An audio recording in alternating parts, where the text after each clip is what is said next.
Hello friends, आशा करी समस्ते भलरे थिबे। मु आसी जाइछि आपण मन पाखकु पुणी एक कविता नै। कवितार ना मु तुमर सेई रसुलगढ़ प्रेमिका।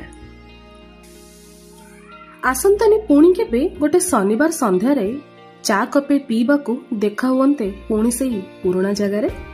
पॉकेट रे नहीं आसंत तुम मिछि मिछिका राग मिसा चॉकलेट आउ मु बनै नियंती तुम पई केते पिठापणा जहा सबु थिला दिने तुमर ऑल टाइम फेवरेट।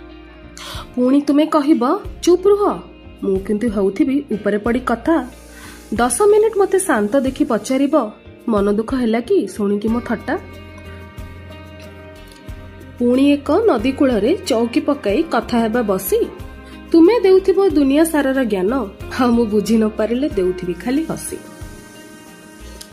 तुमे कहिबो पुणी तते बुलेट पसंद ना मो बाइक, मु कहबी मते तुम सह समय बितेबाकू भल लागे से डे हो कि नाइट। तुमको आंकिबाकू मो कविता रे धरिबाकू पड़े मते कल्पनार तुली खाली समय रे। सेइथि पई बोध हुए तुमे टिके बेसी मने पड़ मोर सबु शनिवार संध्या रे। एबे जेबे जाए तुम गली दे रास्ताटा कि जाने कहीं लागे भारी फांका फांका।